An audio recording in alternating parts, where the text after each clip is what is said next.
Good morning. Nice and chilly out here this morning. I wanted to show you something real quick while the irrigation lines were on. Can you see? I hope you can see that.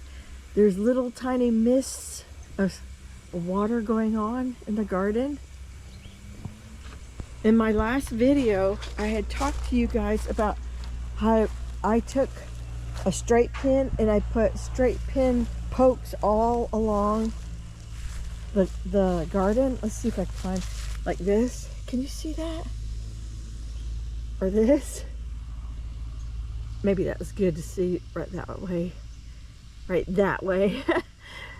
Oh my goodness. So I am getting such better water coverage on my onion, everything, not just onions. Look, and look, it's been on for a while. I see I have a little bit of a dry spot right there. So I'm going to have to do some more pin poking. But for the most part, I would say I have like 99% coverage now with the new method versus just going with the drip line holes. So anyhow, my point was in the other video and in this video is don't be afraid to improvise. Make it work for you. Okay, so now let's get on to today's video.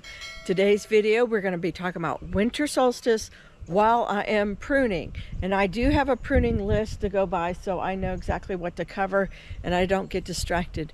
So let's go to, well, I got to grab some tools first. Hold on. Okay, today's tools are going to be some pruners, small, big, machete, big knife, or I like this little serrated thing from the kitchen that I never, well, I think it's a bread knife, right? But I don't use it too much for that. I use it more out here in the garden, to be honest. And then loppers for the biggest of stuff, which shouldn't be too much, but it happens sometimes. And then, you know, whatever can you got. So, all right, let's go at it. All right, so we're going to start over here in the banana pit. And this is the one banana pseudo stock that it's not really a tree, but I got my last banana rack over, and I do need to take this down.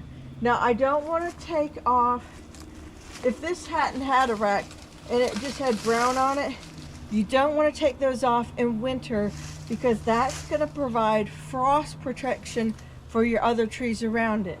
Now it could even be argued that I should leave the stalk here also for frost protection and then just take it all down in spring.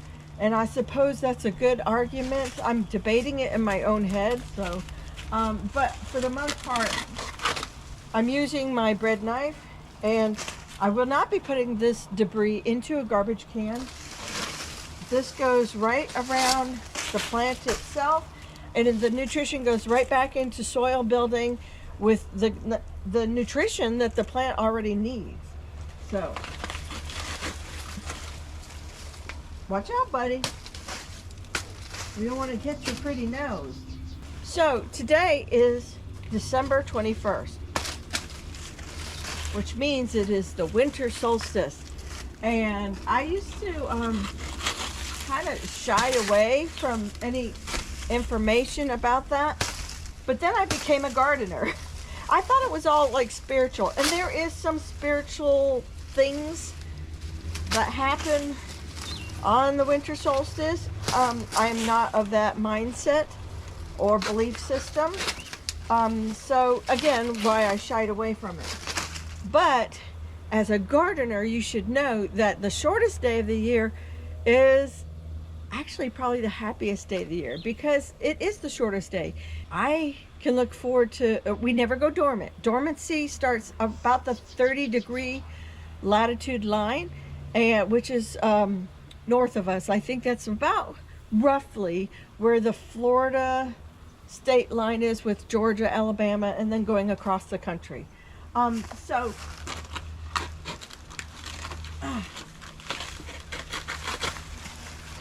So, you know, above that, you're going to have dormancy.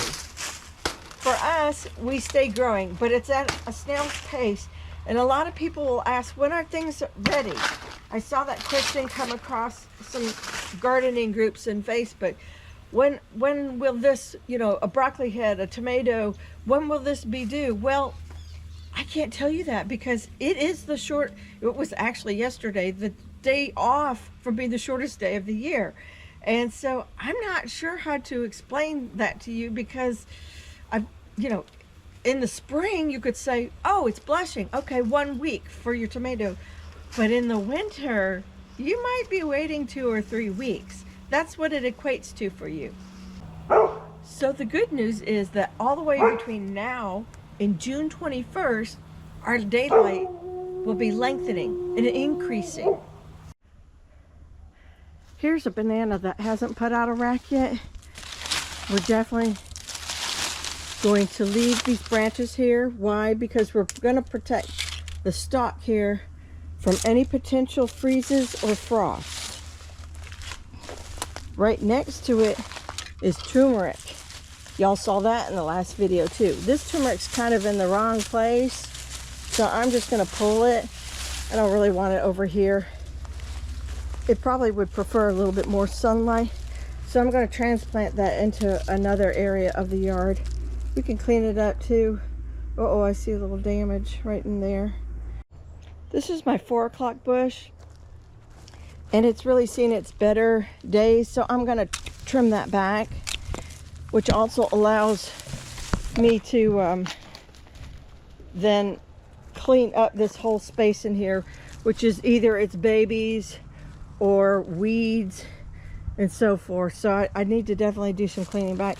I'm just going to, you can either remove the whole plant, and you know, frost may do that eventually, or you can just trim it anywhere. There's nodes everywhere.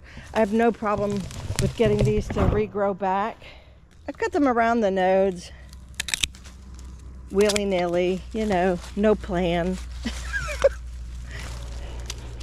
Oh, did you see that? I opened up my fingers for that. And then I'll have another day where I just come in and clean out. Well, I can tell you this one is way off from the mother plant, so I'm just gonna grab these and pull those today, right this minute. Right in here is my ginger. Was growing real good all spring. Let's see.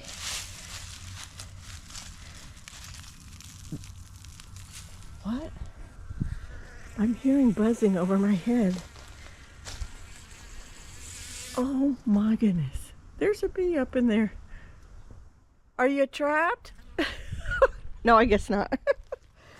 Oh, but anyhow, this ginger wasn't growing real good. Now I see why. It barely has any ginger to it. Maybe I didn't bury it deep enough. Or maybe it's come off a mother somewhere else. Anyhow, so let's just put this one back. Let it grow. Let's bury it a little bit deeper. So while pruning, and it's also ginger and turmeric time, it's a good time to check your plants.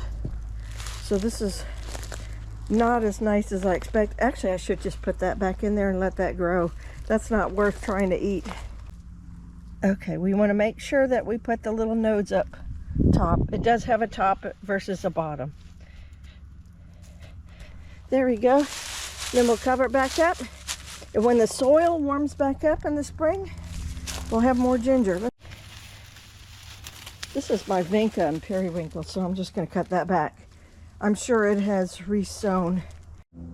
This is my passion vine. This is Lady Margaret, which is a hybrid. And so I'm just going to cut a couple little low-hanging vines. Okay, over here I have my angel rose, and it really needs to be cut back for winter. Some of it, this is dead. Definitely would want that off. But to be honest with you, I'm going to cut it back even further. Ah, this is almost a lopper's job. I just need it to, it came out of the ground at one point. I don't know if it was a hurricane or what. There's the root right there, and it comes across. I really don't want it to keep traveling. And so, there's a weed. Plenty of those to go around. Oh, here's its friend. I don't know what tree this is, but it doesn't belong here. So anyhow, time to trim that back as well. Roses all need to be pruned back. This is where my trim rack was the other day. Yeah, there's still more in here. Ooh, okay. I got some big pieces in here. We'll just cover it up. I don't think I need more. Take that just because it's sitting loose. All right, let me pick up my mess. This is my Mexican sage, not to be confused with Russian sage, which is out there, but this is not it. This grows better in heat, and I am cutting back all these long sticks because the plant is already coming up with next year's replacements. So I am cutting these off. I can clean it up more later, but there we go. These are the replacements. Actually, I really would like to add soil and all that. Not today. I'm gonna count how many bags of soil I need and then buy them. But isn't that pretty cool? These are gonna be next year's blooms as the heat turns on. And these you can compost or just throw away. And yeah, I'm gonna put them in my garbage can because I do create a lot of waste and I'm not really set up for composting.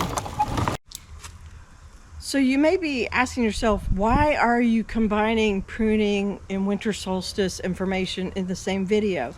Well, that's because everything just went to sleep in the garden. Plus it's cold, right? We woke up, I don't know, in the low 40s today. Some of you in the more western side of Central Florida, you probably came close to freezing or frost. So it's a great time to talk about, as things go dormant, what you need to prune. But it also correlates with the shortest day of the year, because now, starting tomorrow, the days will start increasing a little longer and a little longer and a little longer.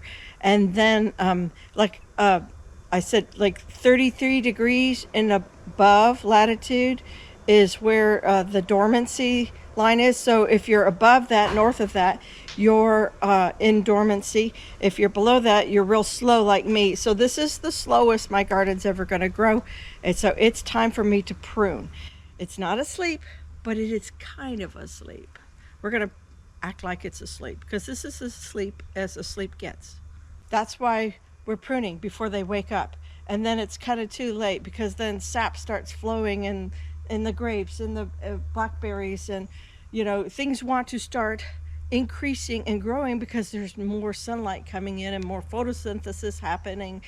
And then all of a sudden the little genetics inside say, oh, we got to reproduce and we got to make fruit, and what blooms first, then fruit, and so forth. So now's the time to catch it. If you haven't put it on your December list, definitely make sure it makes it to your January list, because you need to start yesterday. I'm a little mad at this tree because it's not producing well at all, and it could just be because of the shade, but this whole section is pretty much dead right here. It has some growth on it, but I want it to grow better, so we're just gonna, and plus it's growing with a bit of a lean outward, so we're gonna totally take that off. Gotta be careful, a little bit of both.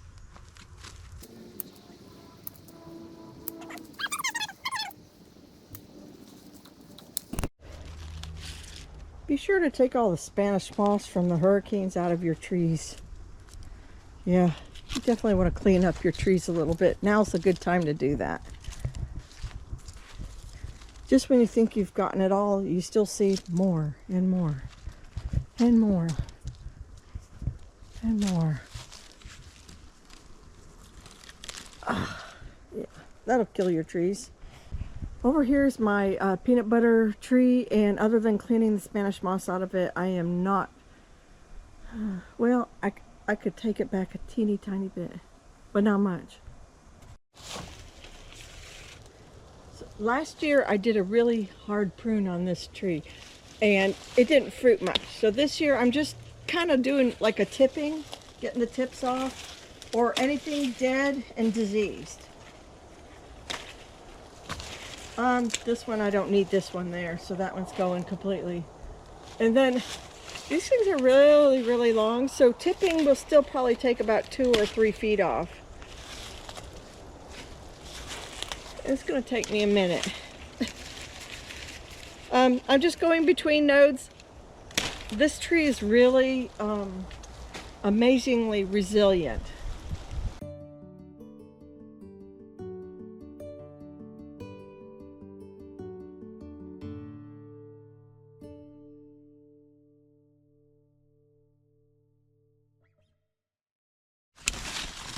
These are the little like inward branches, and here you definitely don't want like this.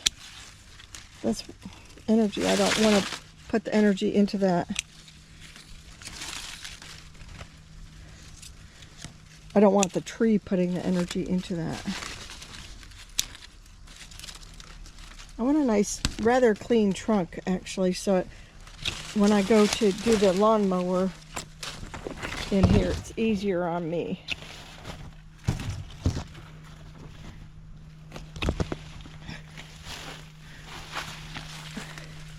And yes, sometimes it'll throw a sucker or two. I'm just trying to get as close to the trunk as possible.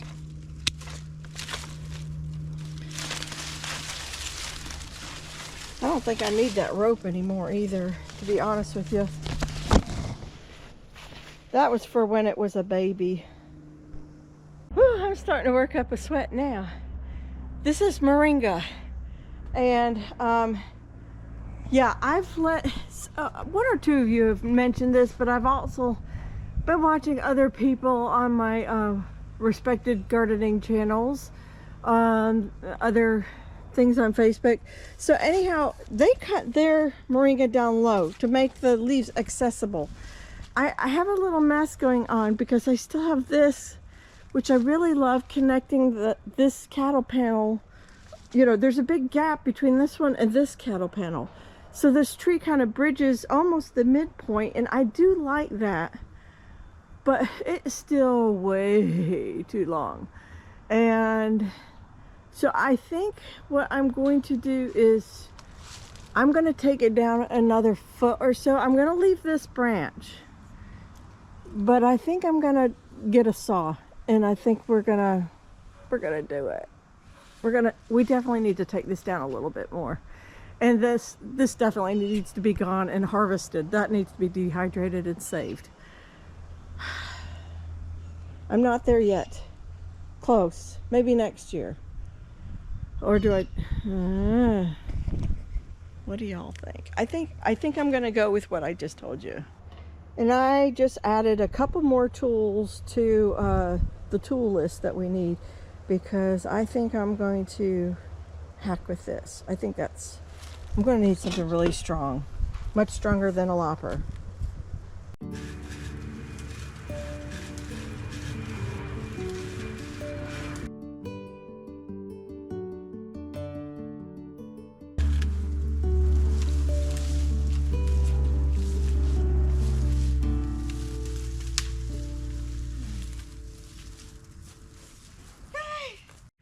So you guys, let me tell you something. So the further north you are, say you're an Alaska gardener, and our earth is on a tilt, right? Like the axis is this way, it's on a tilt, and it rotates. And so in the winter, you're the furthest away from sun over here, right? But as the earth goes round and round the sun, hopefully you're not a flat earther. I just thought of that. But anyhow, as it goes around the sun, when the earth is this way and our northern hemisphere is tilting towards the sun, that's summer, right? So the change from this side of sun to this side, if you live in the northern hemisphere, is about 4 hours. So say that's earth, right?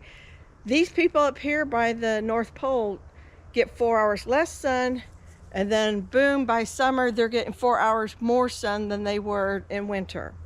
Now, as you get close to the equator of the earth, there's not as much change.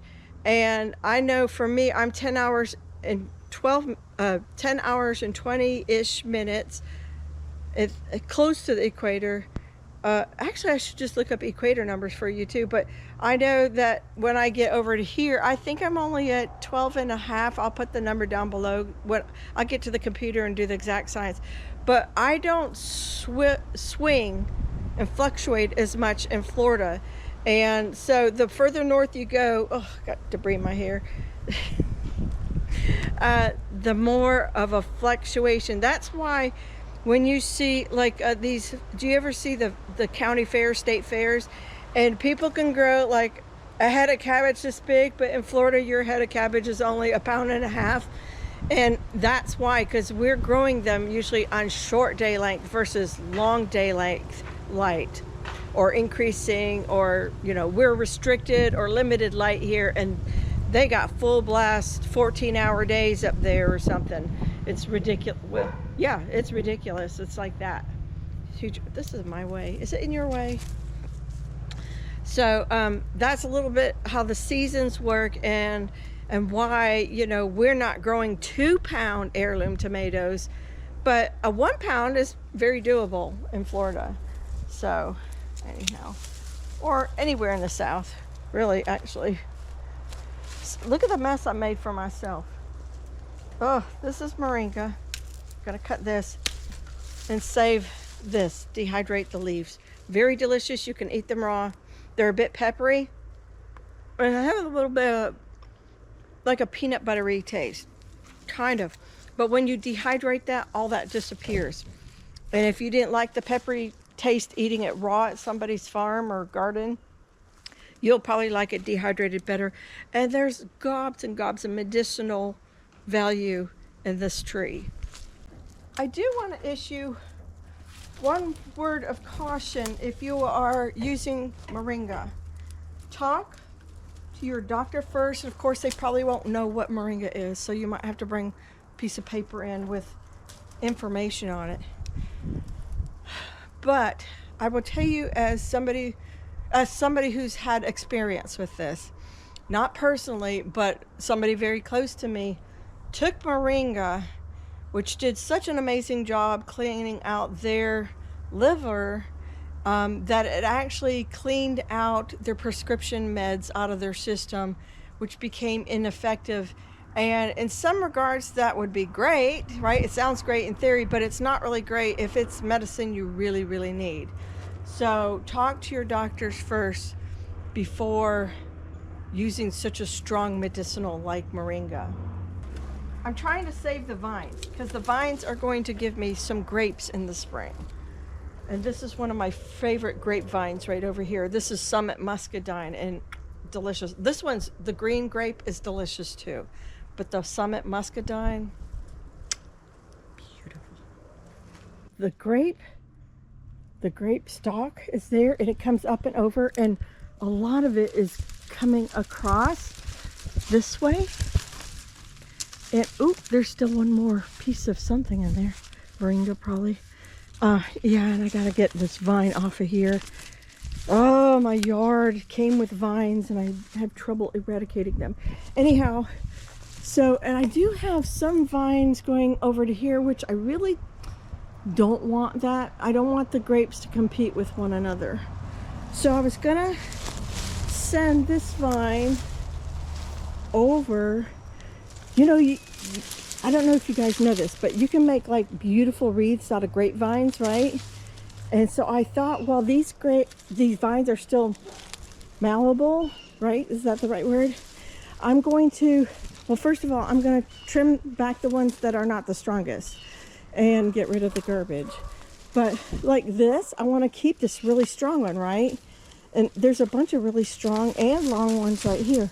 I want to braid them, and I want to take them all the way across from the, well, probably the top of the cattle panel there, maybe by way of the moringa. I don't know. Is that crazy? And then I want to bring them across to here, and I want to make like a magical grape trellis out of grapevines. Oh man, that makes my artistic side like really excited. So you're kind of going under the grapes there, and then you have another opportunity to go under the grapes over here. Oh, and maybe even here. Maybe we should leave that, right? I mean, Maybe. I think so. That's for another day. Right now we're just pruning and we're talking about winter solstice. I feel like we're having 2 or 3 conversations at once. Well, definitely 2 main topics, but there's a lot to talk about. Okay, let's keep going. There's a lot of other things I could be pruning. I'm not doing the grapes today. I'm not even going to do the elderberry is back here and it's spreading like crap. That's another day. But I want to definitely catch this Mexican sunflower, Tithonia diversifolia, which is the yellow sunflower right there. I want to also catch my mulberries and my figs today. And if we get through that and this finish the conversation on winter solstice, I'll be a happy camper.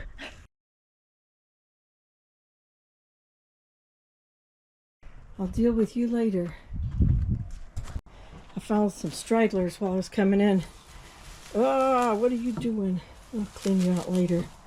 More Spanish moss. Ugh. So I did want to give you one more word of medical advice on moringa. So I have taken moringa. I do take moringa sometimes. I don't take it all the time anymore. I felt great on it, but I am in the hot flashy stage and have been for a few years. And I will tell you that moringa, I don't know if it's bringing my ovaries alive, my uterus alive. I don't know what it's doing, but it makes my hot flashes way worse. And so I'm at this crossroads where I don't know if I want to take it because it is making me better, or do I not want to take it because it's just creating havoc with the hot flashes in my body. And maybe I'll revisit this well after I'm done with that phase. So I don't know if you guys are herbalists or something, you know, something I don't know about moringa and you know, later in life lady things. Let me know, inform me, give me some wisdom, because yeah. Look, the blooms were coming out. Oh, y'all, I can squirrel like nobody's business. So this is black mulberry, and I seem to have a really nice sucker that has come out. And then I have another, this is so silly, it's not supporting anything. One main trunk that branched off into 2, which I want to encourage that to happen. The sucker, I think we're going to leave the sucker. I think. Nah. Man, it's so tempting to leave that sucker right there, but I really just want one trunk to mow around. Yeah, okay, I'm sorry. I'm so sorry. Makes it easier because I see bug damage. All right, goodbye, sucker.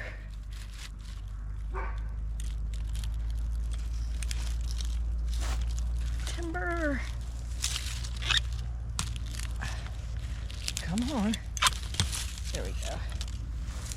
Oh man, I'm sorry. Oh well. Then up here, sorry, my neighbor, I think they got a new dog. Anyhow, I want it maybe about here. I know that seems terrible. You gotta prune them when they're young. You gotta shape them when they're young. Okay, as much as I would love to hold on to that and have a lot of berries, I'd rather have new growth coming here. That will now be the foundation and the basis of my black mulberry tree. Oh, look at, there's mulberries. I missed the whole flowering. I was just gonna cut that. Now I'd feel bad if I do that. Oh, you're not supposed to be fruiting in winter. Oh, like I said, doing hard things. Oh, that killed me. That hurt me way worse than it hurt you guys. Oh, my first taste of fruit.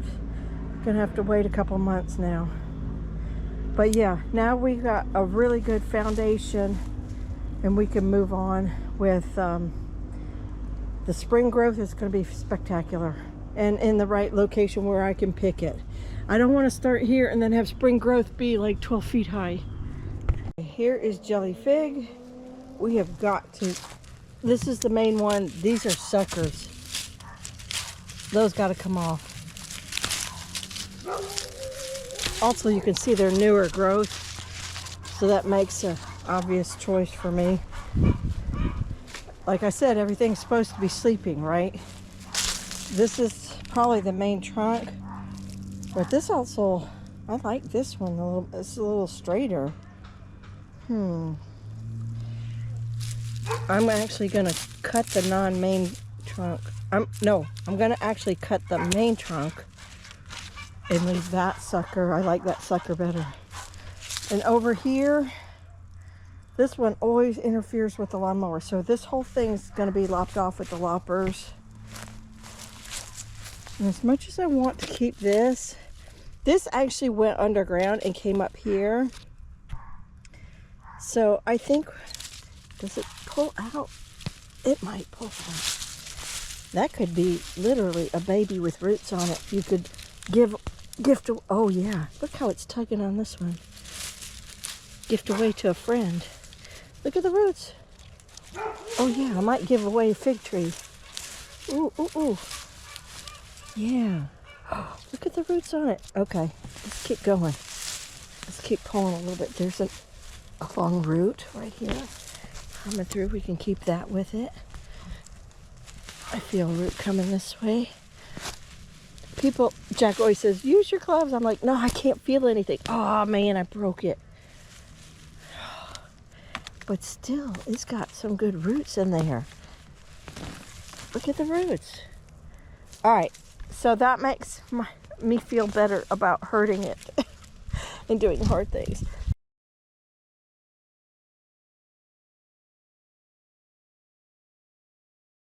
I'm tired of hitting it with the lawnmower. I don't know that it'll kill it all the way. So this is my winter Mexican, and it jumped. It used to just be contained over there, and it has jumped to over here. Something started growing.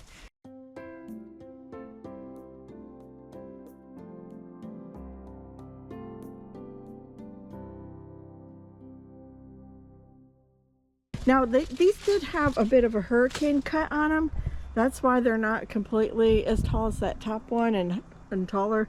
I went down and cut a bunch to, you know, just about eye level, which is 4 to 5 feet. And this is just new growth since the hurricanes. What was the, I don't even remember, like October, right? So just like 2 months worth of growth. But I just got to thin it all down and get it down to nothing. All right, here we go. So this is the base of just that one, which is great. I took it all the way down to the ground. I don't want to take it out. It's still producing compost for me and shade and flowers. But I see that I've had a palm tree take root in here, like a cabbage palm. So I'm gonna have to get that out. Then I'm gonna move on to this next Mexican sunflower as well, and then the big guy. While it is the shortest day of the year, it also means your grass is not growing faster. You guys should know that by now if you have a yard. Your flowers are not growing as fast, and neither are your weeds. So now is a great time to clean out those flower beds as well as pruning your gardens. Yeah, so I definitely got to do that. There's a lot of stuff in here needs to come out. But that's another video, right? Smoothie garden. I love my smoothie garden, but it is a hot mess right now.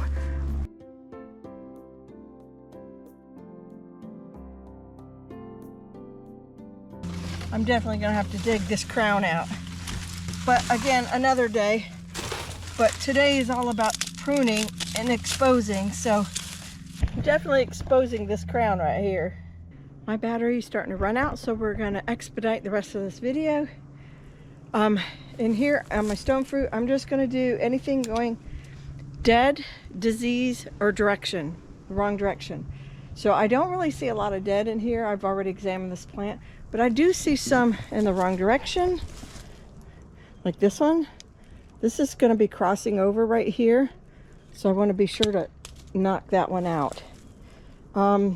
You know, little things. I wanna keep my goblet shape open, like this one's going to the inside. I don't want that.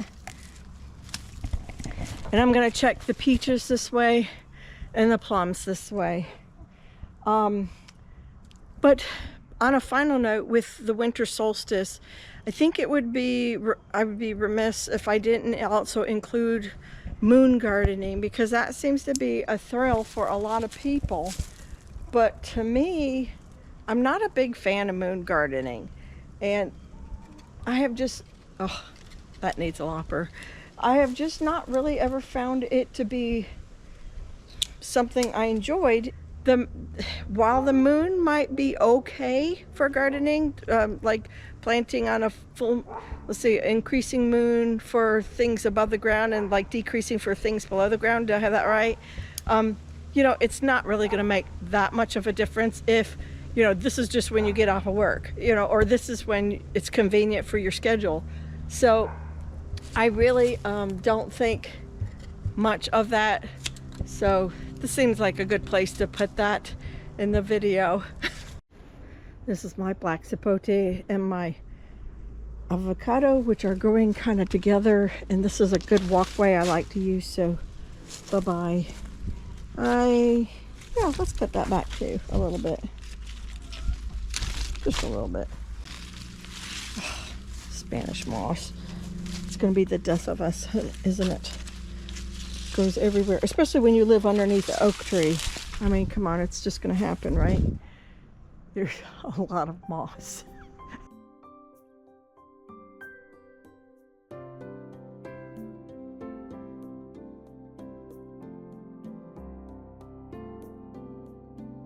So I was just pruning the yellow alamanda bush, and it made me think, because there was a big couple branches that were scraping back and forth along the shed here. So you want to be sure to prune anything that is damaging other property or can be a danger to yourself. There's some low ones. If you have pets and they're poisonous, get rid of them, at least the low parts, because I do have the poisonous trumpet tree, but it's trimmed up so Buddy doesn't get to most of it. And you know, he's usually not out here, he's like never out here without me.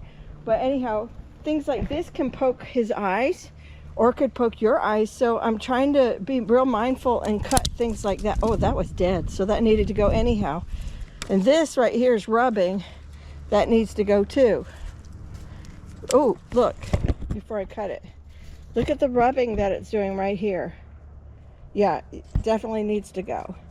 But anything real dangerous and or damaging other property as well. Yeah, when you have scraping like that, that can bring disease into your plant and shorten the longevity of whatever your plant, flower, tree is, fruit tree, any of that. So you want to be sure to get rid of that. All right, let's go hit that papaya, the tall one that's also dangerous. This female papaya, well, I like it for aesthetic reasons, but the papayas aren't even that great, and it lives so close to the pool. As you see, the fruit is very hard to get, and I don't like getting the ladder in and out of here all the time. And I cut down her brother's or boyfriend, husband, whatever, the male papayas, which are actually one tree connected at the base. But yeah, I cut them down and they're doing just fine. And so I expect the same from the female. And we're going to bring her down to a much more conservative level because that's too high. And it's not smart. In the next hurricane season, boy, that could just do terrible things.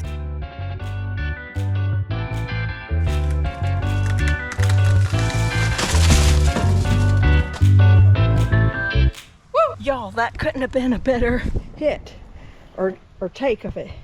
I cut on the backside exactly where I wanted to land, and look at it. Yes, ma'am. I'm getting good at this stuff. Y'all, I've been watching Homestead Rescue. I'm actually learning stuff from Marty, Misty, and Matt. Look at that. What a perfect nailing. I got right there. That's not even maybe 2 feet across. I nailed that thing all the way to the end. Y'all forgive me, I forgot to turn the camera on for this. But you also will want to prune your plumerias at this time of year. So he made a cut here, right? So then from it grows usually 3 spikes. 1, 2, 3 or something like. He has a philosophy that it comes out in threes. I don't know if that's for sure true, but for sure twos. It comes out in twos. But like here was last year's cut, and then here comes 2, and like last year's cut, and then there was 2, but then they put on extra ones as well. So I cut, these 2 were crossing, so I cut that. This one was just, actually I had one out here and I thought, oh, it's still gonna bug me because I'm the one mowing through here and I just want an open pathway. So I went ahead, made a second cut real close here. I don't want to spur on a new branch, so I cut it as close as I could, kind of put it at an angle, and then that leaves these 2 here to grow upward. There was 1 or 2 that actually went downward into it, so I cut that one out. This one's an eye catcher, you know, get you an eye. That one can stay. Oh, there's an example of the 3. Yeah, so he cut it somewhere and then it came up and made a 3. We call them like candelabras. I don't know if you guys do. Here's a 3, but you know, some of these, like the ones that look really mangled like this, those are hurricane damage, not ones that we did or he did. This is all hurricane damage right here because we had really tall plumeria branches that broke off. And then I had some down here. I had a 3-way, well, of 1, and then had 2 one direction and then 1 another. So I just took all that off. I just want access for the lawnmower in here. And everything else is pretty, let me back up so you can see, pretty much growing in the right direction, going upward. It's got a strong trunk right now. This was just like a, you know, a curb alert. Hey, there's plumeria cutting. So I grabbed it and it's turned into this beautiful tree, and they're kind of like Jack's thing. And I know they're ugly sticks in the winter, but oh, they do bloom so well. If you cut them back too much, too late in spring, you will not have blooms for a while. But and they put on these little things. Anyhow, I don't even, again, the candelabra thing, but and see where the hurricane broke it. There's new growth here, but really it shouldn't be trying to grow right now. It's winter. It loses its leaves, and which is fine. And since I left a lot of these natural tips still here, they should bloom a lot sooner this year for us.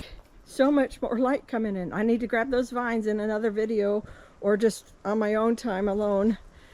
Okay, you guys, so I think I'm just going to end the video here, and I'm going to continue to work on my Mexican sunflower, and I have another real tall banana tree that I have to get on the ladder for well, actually no, I don't. I guess I can cut it at the stalk, at the base, and then have it flip over, and then that's safer, isn't it? Let's do safety first today.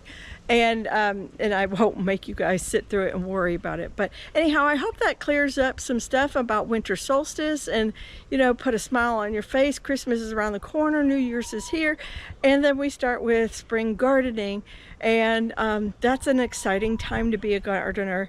And so daylight increasing is always exciting for me. And I know, like, if you know anybody who deals with seasonal affected disorder and they just need to be in the sun, I'm not really one of them. I'm pretty happy a lot of the time, probably because I get my hands in the dirt, but and that just sort of brings out my serotonin and endorphins. I'm just a happy girl. So but anyhow, longer days are coming, okay? So you guys, with that said, be sure to subscribe too, but also take care. God bless. Merry Christmas, and I'll see you maybe between the holidays, maybe just in the new year. Okay, bye-bye.